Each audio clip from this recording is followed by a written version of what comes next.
Did any of you think just for like a few seconds that maybe I wasn't going to show up?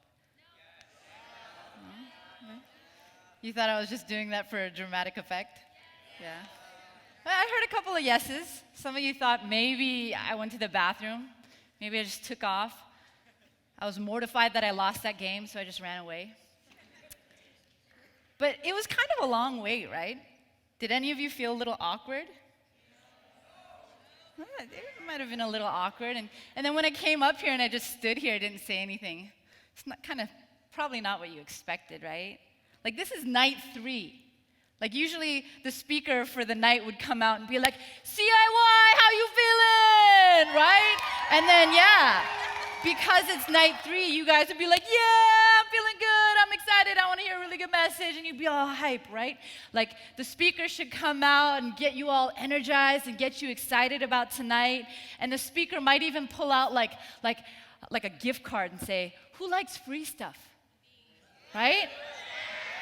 Right? Like make some noise if you want to win a $100 gift card. That'll get you excited, right? I was just using that as an example. I'm not really giving you a $100 gift card. This is my credit card. I'm just kidding. But that introduction might not have been what you expected, right? And sometimes God doesn't show up the way that we expect him to. We're going to talk about that a little tonight. I like how I said that and these guys started taking notes right away. That's awesome. But, when I didn't show up at first and when I just stood here looking at you guys, some of you might have been thinking like, what's the deal here? What is she doing? What is she doing here? Well, what are you doing here? I know I said that like I want to fight you, and I don't. I'm sorry. I want to comfort you. But I want you to really ask yourself that question. What are you doing here? Ask yourself, what am I doing here? That's an important question to ask yourself, like in the grand scheme of things. For life in general, you ought to ask from time to time, what am I doing here? What is my purpose? Why does God have me here? But you should be asking yourself, even in the small moments, even in the everyday moments, even this week, ask yourself, what am I doing here? Why does God have me here? Because God has purpose for you, here and for the rest of your lives. When you go home after this week and someone asks you, how was camp? I hope you don't just tell them, oh, it was good, and leave it at that. Because if you're talking to someone like me, I'm going to press you on it, and I'm going to say, well, what was good about it? How did you change? Because if you didn't change as a result of what happened at camp this week, what was good about it? So will you be prepared to tell people why camp was good this week? How did you meet God, and how were you changed as a result? Because let me tell you, if you encounter God, you better believe you should be ready to be changed. An encounter with God ought to change your life. And you ought to be expecting to change this week because God is here and he wants to meet you here, even tonight. God wants you to encounter him all the time, not just here at camp. He wants you to see him in the everyday. He wants you to encounter him daily. He wants you to walk on a lifelong journey with him. So it's not just reserved for a week at camp for you to encounter God. He wants you to be changed daily because you are in relationship with him. He has given you access to himself. And when you have encounters with the living God, you ought to be changed day by day. When I was growing up, I used to have this picture hanging over our kitchen table. And there's a really cool story behind this picture.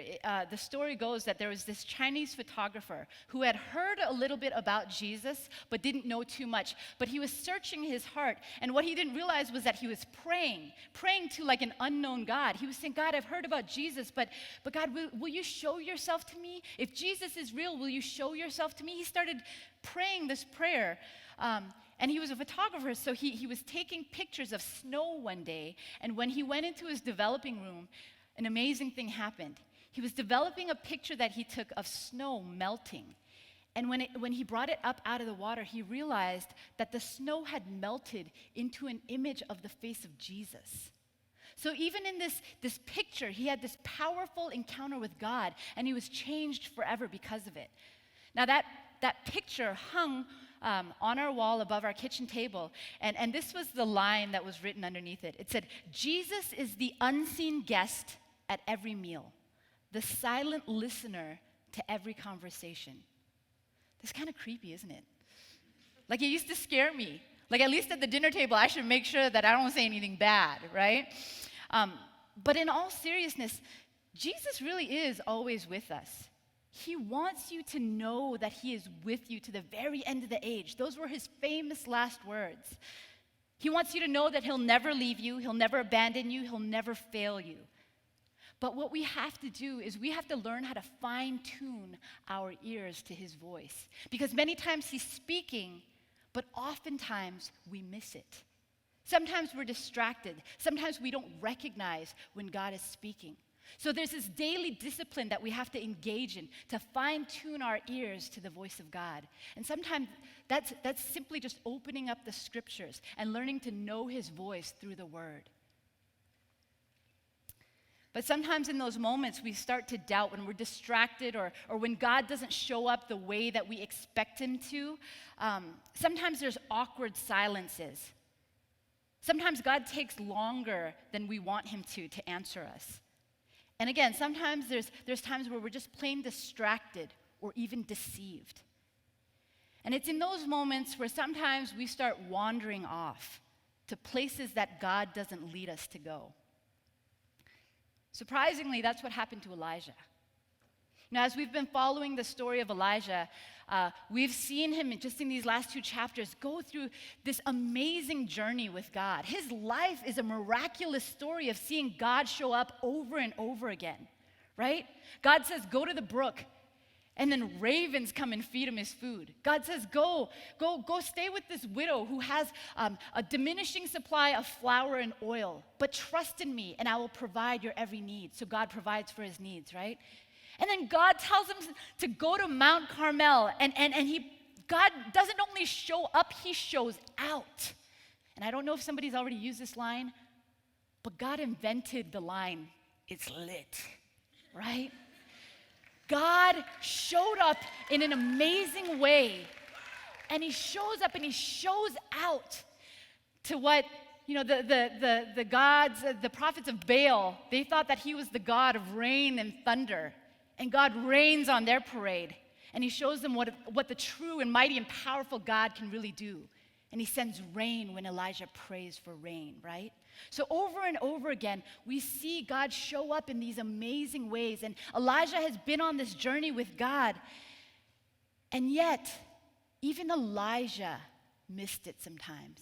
Even Elijah wandered off the path that God had for him sometimes.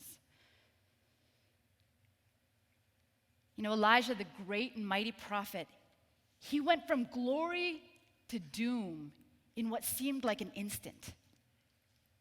All these amazing things happen, and then Jezebel basically says, I'm going to kill him.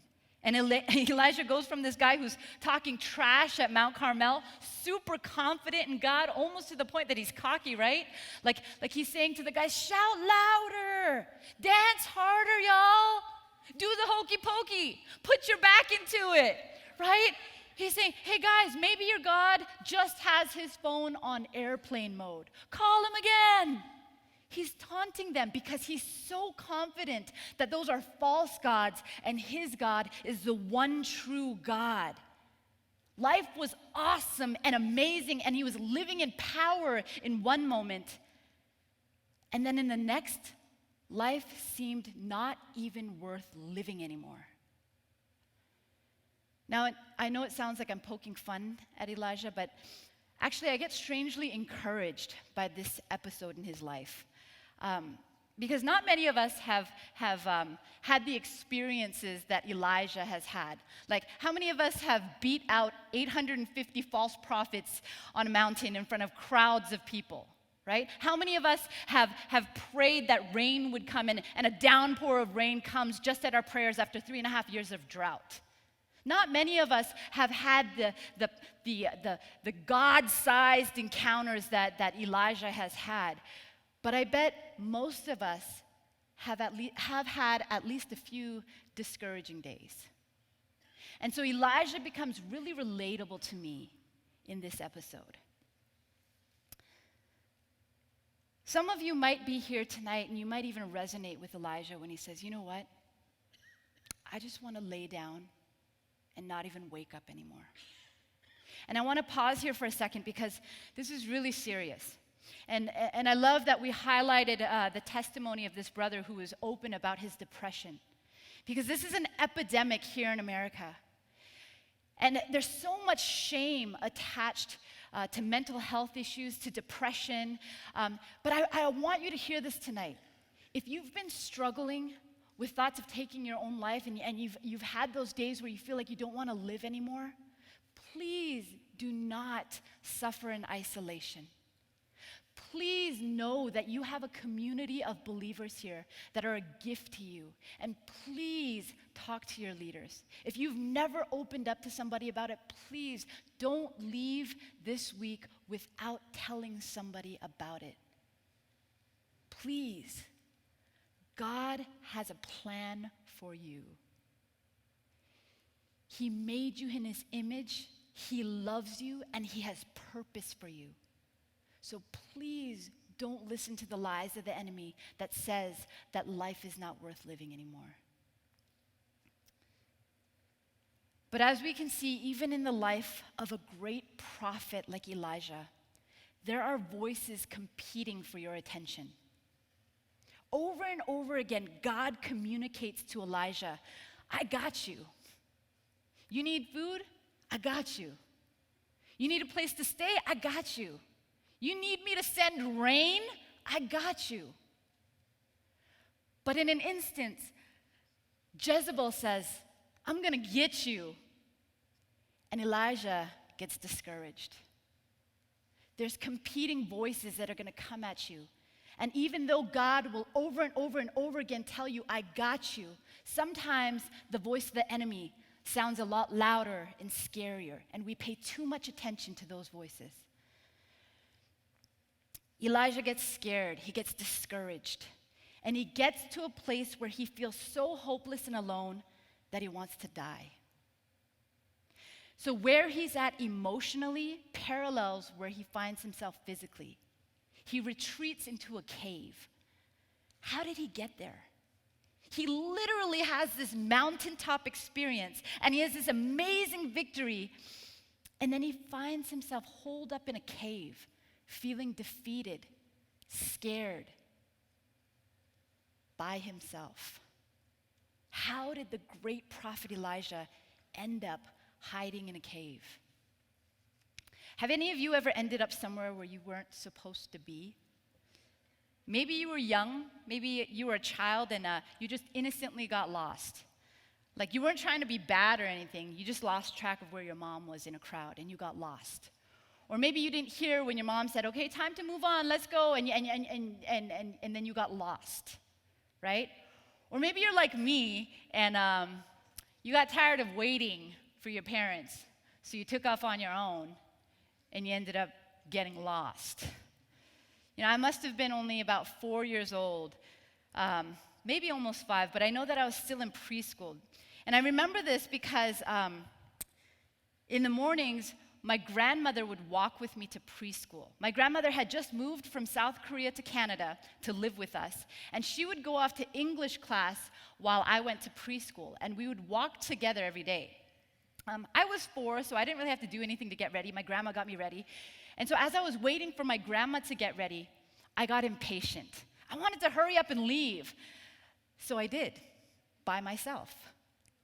I went out the door, and I started skipping off to preschool by myself without telling my grandmother. And so meanwhile, obviously, my grandmother's panicking once she sees that the door is open and I'm gone. And I'm just skipping off to school. And as I start walking to school, I get this idea. I think it's a great idea. I think, oh, you know what? I'm not going to go to school. I'm going to go surprise my parents. My parents, like a lot of Korean immigrants back in the day, owned a corner store. And so I thought to myself, I'm going to go surprise my parents, and I'm going to go visit them at the store. And we lived quite a ways away from the store, but I knew where the store was, and I knew what direction to go in, because beside our corner store was a famous ice cream parlor that had this huge elephant outside. And so I knew just to look for the elephant and walk in the direction of the elephant. And so that's what I did. Instead of going to school, I walked off, and I thought to myself, ooh, this is going to be such a nice little surprise. My parents are going to be so glad to see me. I concocted this little episode in my mind. I thought, okay, I'm going to get to the store, and my parents are going to look up, and they're going to be like, oh, Susie, what are you doing here? What a nice surprise. And then they were going to say, you know what, let's just close the store for a little while, and let's all go get ice cream together. That's what I thought was going to happen. But of course, meanwhile, my grandmother was panicking because I was missing, right? So I finally get to the store, and once I step into the store, my parents don't even look up. My mom's on the phone, and she's on the phone with the police. She's crying, she's sobbing, and in between sobs and her broken English, she's trying to give them a description of her missing child. And my dad's looking for his keys because he's ready to run out the door go looking for me, right? But so I kind of announce my arrival. I say, Oma, Appa, I'm here. And when they look up, I'm not really greeted the way that I thought I was going to be greeted. I look up, and I've never seen this look before, but somehow I knew it wasn't a good one. My mom looks up from the phone, and she says, Susie, what are you doing here? In her face, she communicated that I was going to get something, but it wasn't ice cream. And so in that moment, I thought, oh, that's not quite the response I was looking for. And I wanted to retreat, and I thought to myself, oops, that was a bad idea. Maybe that was not such a great decision to go off on my own. But you know, you can say the same words in a different tone, and they can mean something totally different, right? My mom was looking at me, she said, Susie, what are you doing here? And she was angry, she was upset, she was relieved, but she was also just like, what are you doing here? All this stress was going on, all this panic was going on, and what are you doing here? That was not the way that I wanted to be greeted. And so I started crying. And then my dad came in, he rescued me. He put me up on the counter, he wiped away my tears, and he said the same words, but he said it in a different tone. He said, Susie, what are you doing here? He wanted me to know the gravity of what happened. He was wiping away my tears, he was comforting me, but he wanted me to know, girl, what are you doing here? God says these words to Elijah in 1 Kings 19:9. Elijah finds himself in a cave. And God says to Elijah, what are you doing here, Elijah? Elijah's alone in a cave, not because God told him to go there, but by his own decision and not at God's instruction. Elijah wasn't listening for God's voice. He heard Jezebel's voice. Jezebel was angry that Elijah had defeated her people. And so she said, I'm going to get this guy. I'm going to kill him. And so he heard Jezebel's voice, and he ran away in fear. He ran to this cave. He didn't stop and wait for God's instruction. He didn't stop and wait for God's voice to permeate his spirit. He heard Jezebel's threats, and he fell back in fear. And he ended up in a cave. And so God asks him, what are you doing here, Elijah? Prior to this, God provided Elijah with food that strengthened him enough to travel for 40 days and 40 nights. This means nonstop Elijah was walking. So Elijah had this supernatural energy bar given to him by God, and he ends up at this mountain, this holy mountain, Mount Horeb. And he goes into a cave, and he spends the night there. And I wonder if Elijah had just woken up when God spoke to him. He spent the night there, and maybe Elijah slept for 12, 13, 14, 15 hours like some of you will do when you go home from camp, right? Maybe Elijah had this really long night of sleep, and when he wakes up, he's kind of groggy, and he's like, oh, where am I? I'm here stuck in this cave. I remember now. I remember Jezebel wants to kill me, and I don't know if I even want to keep living anymore. And then God speaks to him and says, what are you doing here, Elijah? Or maybe Elijah had a really restless night. Maybe Elijah couldn't sleep, and he was tossing and turning all night, and he was up all night with his thoughts. And then maybe in the 11th hour, God interrupts his thoughts. And then he says, shh, Elijah, what are you doing here? What are you doing here, Elijah? God knew the answer to this, but he asked Elijah because God invites us into a relationship with him. I hope you don't have this picture of God being this angry and demanding taskmaster who barks orders at us. And when we mess up, he gets really mad. Because God, he is absolutely powerful and he's righteous. And God flares up in anger at injustice. But it doesn't mean that he's mean and nasty. Think about the very first time that we sinned against God. When Adam and Eve first sinned, they ate from the fruit of the tree that they weren't supposed to touch. And when they did this, God's response is not a slap. I told you not to do that. He's not an angry, mean God. When Adam and Eve ate the fruit, they were commanded not to touch this tree. Ironically, the tree of knowledge, right? And then they do something really dumb. They eat the tree, they realize that they've sinned, and they try to hide from God.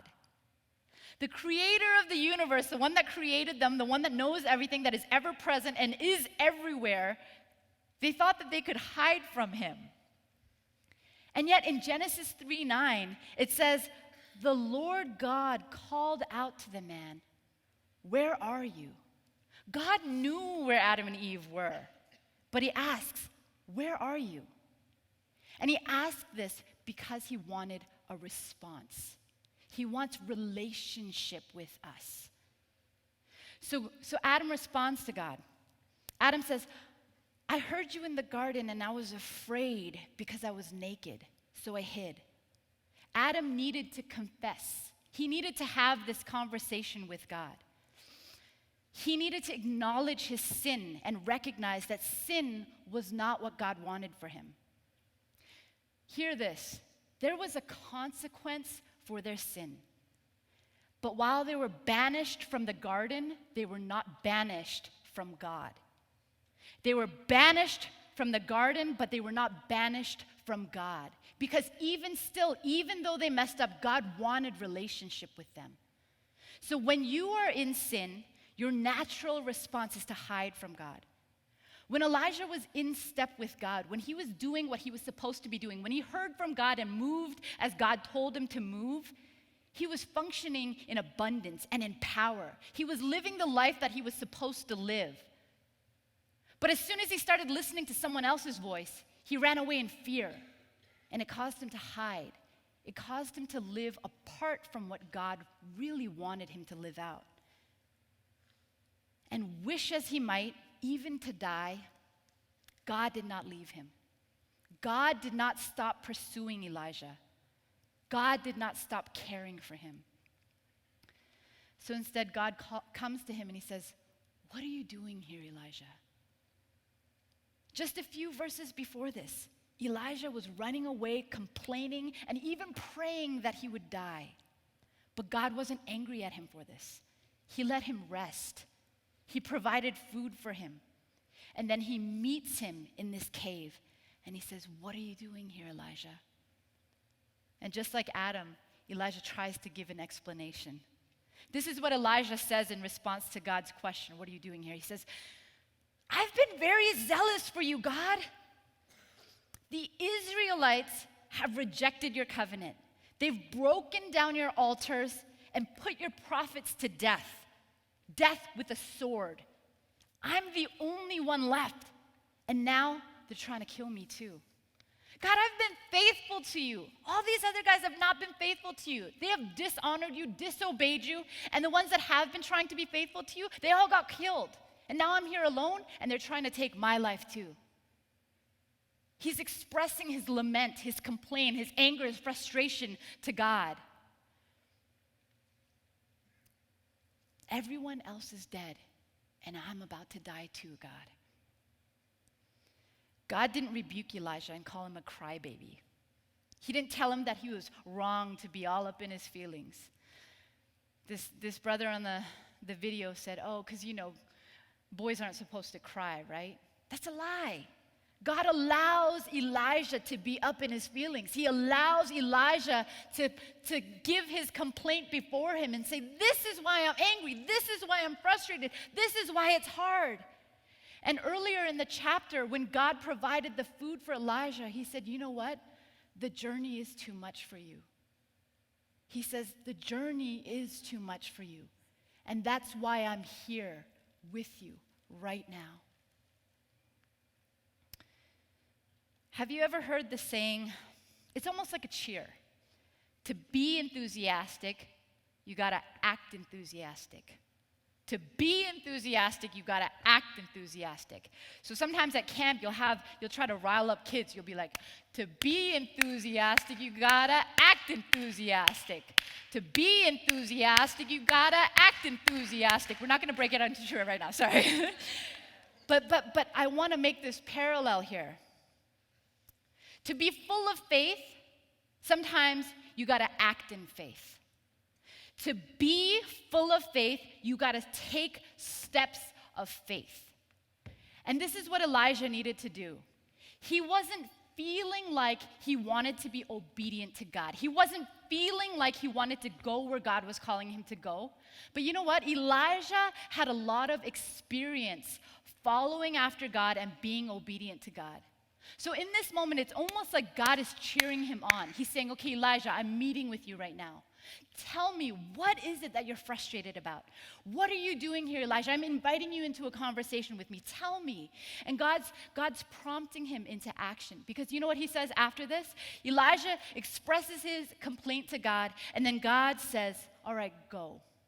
All these other times, God told Elijah, go. Go to the brook. Go to the widow's house. Go to the mountain. And God showed up. And so now again, God is saying, go. Go out of this cave and go meet me outside. Verses 11 and 12 says, the Lord said, go out and stand on the mountain in the presence of the Lord, for the Lord is about to pass by. Then a great wind tore through the mountains and shattered the rocks before the Lord. But the Lord was not in the wind. After the wind, there was an earthquake, but the Lord was not in the earthquake. After the earthquake came a fire, but the Lord was not in the fire. And after the fire came a gentle whisper. And when Elijah heard it, he pulled his cloak over his face and he went out and stood at the mouth of the cave. You know what that means? Elijah recognized that God was speaking in the gentle whisper. Sometimes God shows up in ways that we don't expect him to. It would have made sense for Elijah to expect God in the fire, because what happened at Mount Carmel? God showed up in the fire, right? It would have made sense for Elijah to see God or hear God in the midst of something really powerful like an earthquake or in a powerful wind, right? This is how you might expect God to show up. But what Elijah needed in that moment was the God of comfort. God needed to hear God's voice in the gentle whisper, and that's how God came. God is so multifaceted and big that we'll never fully understand who he is until we're with him for eternity. But the Bible says a lot about who God is. It says that God is both strong and he is gentle and loving. God might thunder with righteous anger, And his anger can billow over injustice, but he's also nurturing, and he's kind and compassionate and gracious. So remember when I said that in a strange way, I feel encouraged by the fact that even Elijah got discouraged and that he messed up from time to time? I'm encouraged by that fact because he's human, just like us. He's a great prophet.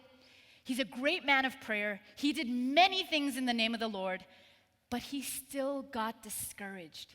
He wrestled with worry, fear, and doubt. And even the great prophet Elijah ran away and hid sometimes. So James 5:17, this verse also points to the humanity of Elijah, and it's one of my favorite verses. It almost encourages us in the opposite way. It says, Elijah was a human being just like us. He prayed earnestly that it would not rain, and it did not rain on the land for 3.5 years. In other words, even though Elijah was a human being just like us, he wasn't God, he was just a man, his prayers had power. And I think that it was the power of Elijah's prayers that enabled him to recognize that God wasn't in the wind, he wasn't in the fire, he wasn't in the earthquake, he was in the gentle whisper. See, prayer isn't just talking to God. Prayer, I think very importantly, is also listening to the voice of God. Prayer is bringing ourselves into alignment with God. So oftentimes we pray, we talk to God, and we don't pause to listen. But we have to fine-tune our ears to the voice of God. So I hope that in your prayer lives, you can start practicing the discipline of being still before God, because sometimes he wants to talk to you in a gentle whisper, but we have to make room for him to speak. I wonder if in Elijah's prayer life, he prayed things like, God, give me ears to hear, give me eyes to see, and give me the courage to obey. God gave Elijah ears to hear, he gave him eyes to see, and he gave him the courage to obey. And so when God shows up in this gentle whisper, he says to Elijah, what are you doing here, Elijah? God is inviting him back into relationship with him. Elijah, in a very real and honest way, tells God, I've tried to obey you, but I'm tired. I've tried to obey you, but right now I'm frustrated and I feel alone. And he says all of this, and his circumstances don't change immediately. God didn't change Elijah's circumstances in that moment, but God was about to change his perspective. So once again, God gives Elijah instructions on where to go and what to do. God tells Elijah to go back the way that he came from. Go back and anoint 3 kings on the way. And then he tells him, there's 7,000 others that have remained faithful to me. There were 7,000 others, but what happened in that cave was that God brought Elijah out of isolation. And he reminded him, you're not alone. I'm here and I never left you. I will never leave you, and I will never stop pursuing you. And that's a word not just for Elijah back then, but for every one of you here tonight. God is here. He's pursuing you, and he wants you to stop hiding. Come out of isolation. Come into relationship with God, and come into relationship with the community, the gift that God has given you right here in this room. So I don't know where you find yourself tonight, but I wonder, what are you doing here? Are you still hiding from God? Are there areas in your life where you're still running? Is there part of you that's still hiding in a cave? And maybe you've had the wrong idea that if you surrender it to God or if you expose it, that you're going to be met with condemnation and punishment. But let me encourage you tonight. Stop listening to the voice of the enemy. Don't stay hidden in fear and loneliness. God is here. He loves you. He's pursuing you. And he wants you to come out of your cave and have an encounter with him that's going to change you forever.